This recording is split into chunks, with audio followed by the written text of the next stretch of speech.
నమస్తే welcome to our channel నేను మిస్సిరి MLC కవిత గారు తిహార్ జైల్లో ఉన్నారైతే తనకి మధ్యంతర బెయిల్ అయితే తిరస్కరించింది జైలు దేనివల్ల అంటే ఆ ఐఫోన్లే తన కొంప ముంచాయి సో ఈ అంశాన్ని మనకి వివరించడానికి మనతో పాటు ఉన్నారు ప్రముఖ senior journalist political analyst CS Rao గారు నమస్కారం నమస్తే సార్ ఇప్పుడు చూస్తుంటే ఎమ్మెల్సీ కవిత గారి కొంప ముంచింది ఐఫోన్లే అన్నట్టు మనకి వార్తలు వస్తున్నాయి అసలు ఏంటి సార్ ఆ స్టోరీ ఏంటి అసలు ఒకసారి ఏంటంటే అతి తెలివి ఉంటుంది అతి తెలివి కొంప ముంచుతుంది అలాగే ఇప్పుడు కవితకు సంబంధించి ఐఫోన్లో ఆవిడ వాడారు దాదాపుగా ఆ ఢిల్లీ లిక్కర్ స్కామ్లో ఉండేటువంటి వాళ్ళు ఎవరైతేనేమి దాదాపుగా 300 ఐఫోన్లు జస్ట్ స్పాన్ ఆఫ్ 3-4 నెలల్లోనే వాడేశారు అని చెప్పేసి ఈడీ కానీ సిబిఐ కానీ గుర్తించింది. దాంట్లో కవిత వాడినటువంటి ఫోన్లు దాదాపుగా ఒక 70-80 ఉన్నాయని చెప్పి అంటున్నారు. సో దాంట్లో ఈడీ విచారణ సందర్భంగా కవిత కొన్ని ఫోన్లని వాళ్ళకి అప్పచెప్పడం జరిగింది. ఒక 10-15 ఫోన్లు 20 ఫోన్లు ఐఫోన్లు అన్ని ఐఫోన్లే వాళ్ళకి అప్పచెప్పడం జరిగింది. ఎప్పుడు దాదాపుగా లాస్ట్ ఇయర్ ఈడీ కవితని ఇన్వెస్టిగేషన్ చేసింది ఢిల్లీలో.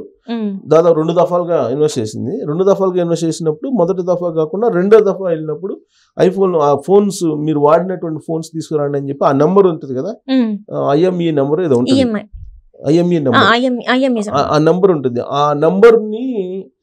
నెంబర్ చూపించి ఆ నెంబర్ ఉన్నటువంటి ఫోన్లు తీసుకురండి అని చెప్పి చెప్పారు వాళ్ళు. సో ఆ నెంబర్ ఉన్న ఫోన్లు అనేది తీసుకొస్తే కొన్ని ఫోన్లు మాత్రం ఆవిడ ఇచ్చారు. అన్ని ఐఫోన్లే వారానికి 2 ఫోన్లు, కొత్త ఫోన్లు, నెలకు 4 ఫోన్లు అట్లా వాడేశారు. దాదాపు 300 ఫోన్లు పైగా వాడేసినట్టు మొత్తం ఈ ఢిల్లీ లిక్కర్ స్కామ్ లో వాళ్ళ అనుమానం, ఈడీ అలాగే సిబిఐ అనుమానం. అయితే ఇక్కడ ఆవిడ ఫోన్లని సబ్మిట్ చేసింది ఈడీకి. సబ్మిట్ చేసి మీడియా ముందు కూడా నా ఫోన్లు నేను సబ్మిట్ చేస్తున్నాను, నేను నిజాయితీ పరురాలని, నాకు సంబంధం లేదు, నేను ఫోన్లు ఇయటానికి తప్పే ఉందని చెప్పి ఆవిడ మీడియాకు కూడా ప్రదర్శించి ఒక బంచ్ ఆఫ్ ఫోన్స్ తీసుకెళ్లి ఈడీకి ఇచ్చారు. సరే ఈడీకి ఇచ్చిన తర్వాత ఈడీ ఏం చేసింది, సరే ఇన్వెస్టిగేషన్ జరిగింది. ఆ రోజు ఆమె ఇంట్రాగేషన్ అయిపోయిన తర్వాత ఆవిడని 3 రోజుల పాటు వరుసగా చేసిన తర్వాత ఆవిడని పంపించేశారు, అరెస్ట్ లేకుండా పంపించారు. ఈ లోపు ఏం చేసింది, అరెస్ట్ లేకుండా పంపించిన తర్వాత దాదాపు 5-6 నెలల పాటు ఈ మొత్తం ఫోన్లకు సంబంధించి ఫోరెన్సిక్ టెస్ట్కి పంపించారు. టెస్ట్కి పంపించినప్పుడు ఈ ఐఫోన్ని ఫార్మేట్ చేశారు అని చెప్పి తేలింది.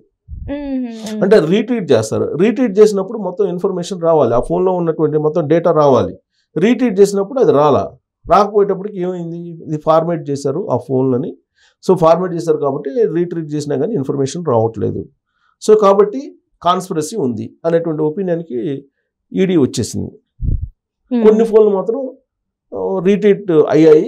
ఆ రీట్రీట్ అయినటువంటి ఫోన్లో ఉన్నటువంటి సమాచారాన్ని బేస్ చేసుకొని అలాగే వాంగ్మూలం ఇచ్చినటువంటి వాళ్ళు, అప్రూవర్గా మారినటువంటి వాళ్ళు ఇచ్చినటువంటి సమాచారం ప్రకారం ఇన్వెస్టిగేషన్ ముందుకు సాగటానికి, ఇన్వెస్టిగేషన్ కంటిన్యూ చేయడానికి వాళ్ళు మరోసారి కవిత ఇంటికి రావడం, కవితని అరెస్ట్ చేయటం, ఇవన్నీ కూడా మనం చూసాం. కవితను అరెస్ట్ చేసి తీసుకెళ్తూ ఏ విధంగా తీసుకెళ్లారు, అక్కడికి వెళ్ళిన తర్వాత తిహార్ జైలుకి పంపించడం, ఆ తిహార్ జైలుకి పంపిస్తున్నప్పుడు ఈమె కొన్ని ప్రత్యేకమైనటువంటి అనుమతులకు కోరడం, ఆ అనుమతులు అమలు కావట్లేదని చెప్పి చెప్పడం, ఇవన్నీ కూడా మనం చూసాం. ఇప్పుడు తాజాగా ఏంటి, నాకు మధ్యంతర బెయిల్ కావాలని చెప్పి పిటిషన్ వేశారు కవిత.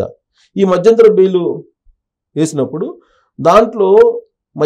వేసినప్పుడు కావాలని చెప్పి కవిత తరఫు అడ్వకేట్ వాదనలు వినిపిస్తారు. లేదు కవితకి ఇవ్వడానికి లేదు అని చెప్పి ఈడీకి సంబంధించినటువంటి అడ్వకేట్స్ వాద ప్రతివాదనలు రోజు అవెన్యూ కోర్టు విన్న తర్వాత ఒక ఒపీనియన్కి వచ్చింది. ఏమొచ్చింది, కవిత మామూలు మహిళ కాదు, ఈవిడ బాగా చదువుకున్న మహిళ, ప్లస్ అక్కడ అమెరికాలో జాబ్ కూడా చేసింది, ప్లస్ ఈవిడ జాగృతి అనేటువంటి సంస్థను నడుపుతూ ఉన్నారు, ఎమ్మెల్సీగా ఉన్నారు, ఎంపీగా ఉన్నారు, అప్పట్లో ఎంపీగా చేశారు, ఇప్పుడు ఎమ్మెల్యేగా ఉన్నారు.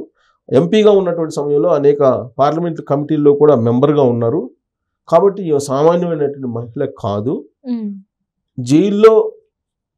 ఒకవేళ జైల్లో లేకుండా చేస్తే ఆవిడ సాక్షుల్ని ప్రభావితం చేసేటువంటి అవకాశం ఉంది, సాక్ష్యాలను కూడా తారుమారు చేసేటువంటి అవకాశం ఉంది అని చెప్తూ ఆమె ఇచ్చినటువంటి ఐఫోన్లో ఫార్మేట్ చేసి ఇచ్చారు. అంటే ఆమె ఎంత తెలియగలదో, ఎంత పరిపక్వత ఉన్నాయో, ఎంత బ్రిలియంటో, ఎంత ముదురో మీరు అర్థం చేసుకోండి అని చెప్పి జడ్జికి ఈడీ తరఫున అడ్వకేట్స్ చెప్పడం జరిగింది.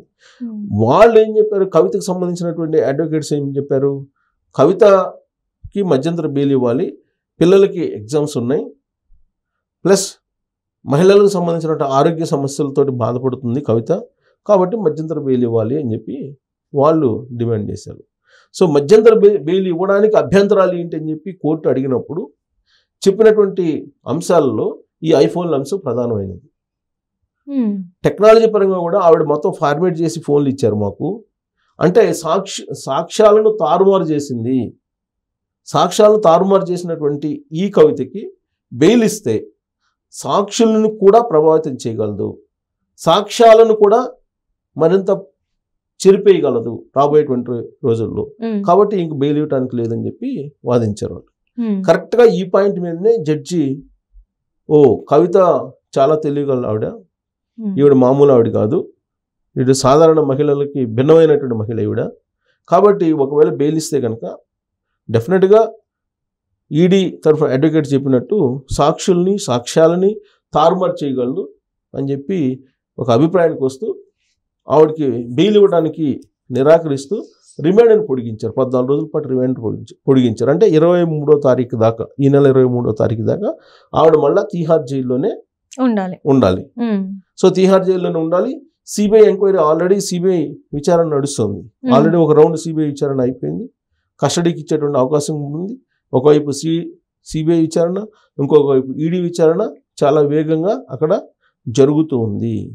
కాబట్టి కవిత చేసినటువంటి పనులు, కవిత చేసినటువంటి తప్పు, లేదంటే కవిత చేసినటువంటి అతి ఆలోచన కారణంగా ఇప్పుడు బెయిల్ రాల, మధ్యంతర బెయిల్, లేదంటే బెయిల్ వచ్చే అవకాశం ఉండేది.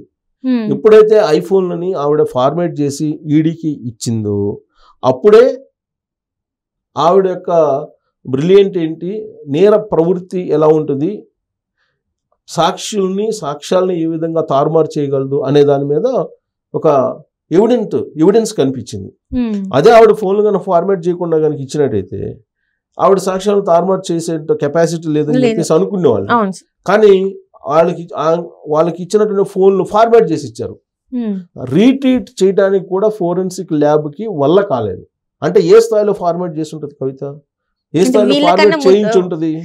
తనకు ముందే తెలిసి వీళ్ళకన్నా ముందుగానే తను అలాంటి ఆలోచనలు చేసిందంటారా సార్? అంటే ఇలా ఉంటది ప్రాసెస్ అని ముందే తెలుసా? ముందే తెలుసు కాబట్టి చేసింది. అదే అంశాన్ని వాళ్ళు ప్రస్తావించారు.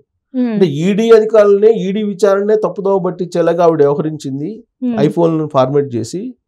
కాబట్టి ఈవిడ మామూలు మహిళ కాదు. ఈవిడకి బెయిల్ ఇస్తే ఫర్దర్ ఇన్వెస్టిగేషన్ మేము చేయలేము. దీంట్లో ఢిల్లీ లిక్కర్ స్కామ్ని మేము తేల్చలేము. ఆధారాలు మేము సేకరించాలి. ఆధారాలు సేకరించాలంటే ఆవిడ మాకు సహకారం అందించాలి. ఇప్పటివరకు సహకరించట్లేదు.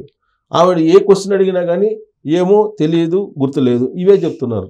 కాబట్టి ఈ విచారణ ముందుకు సాగాలని అంటే ఆవిడ జైల్లోనే ఉండాలి, తిహార్ జైల్లోనే ఉండాలి, బెయిల్ ఇవ్వడానికి లేదు. ఇస్తే ఈ కేసు విచారణ తప్పుదోవ పడుతుంది అనేటువంటి యాంగిల్లో వాళ్ళు ప్రొజెక్ట్ చేశారు. కోర్టు దానికి సంబంధించింది, ఆవిడని జైల్లోనే ఉంచాలని నిర్ణయించింది. సో ఇదంతా చూసిన తర్వాత ఆవిడ కొంప ముంచినటువంటి మధ్యంతర బెయిల్ రాకుండా చేసినటువంటి అంశం ఏంటంటే ఐఫోన్లోనే ఫార్మేట్ చేసి ఇవ్వటం. అన్ని ఐఫోన్లు అసలు వాడాల్సిన అవసరం ఏంది? నెలకు 4-5 ఫోన్లు వాడతారా? ఎంత సెలబ్రిటీ అయినా కానీ, లేదా ఎంత డబ్బులు సంపాదించుకున్నా కానీ, ఎంత తెలంగాణ సంపదను దోచుకున్నా కానీ ఐఫోన్లు నెలకు 4-5 వాడతారా? మొత్తం 300 ఫోన్లు వాడారంట సుమారుగా. సో ఏ స్థాయిలో వాళ్ళు ఆ డీల్ని చేశారు అనేది అక్కడే కనిపిస్తుంది కదా. దానికి పెద్ద ఆధారాలు కూడా అవసరం లేదు. ఇప్పుడు సరే వాళ్ళు ఎలాగో ఛార్జ్షీట్లో ఆధారాలన్నీ పొందుపరుస్తారు, అదే ఓకే. కానీ అన్ని ఐఫోన్లే వీళ్ళని దొంగలను పట్టించాయని చెప్పి అనుకోవచ్చు. Right sir, right. Thank you so much sir.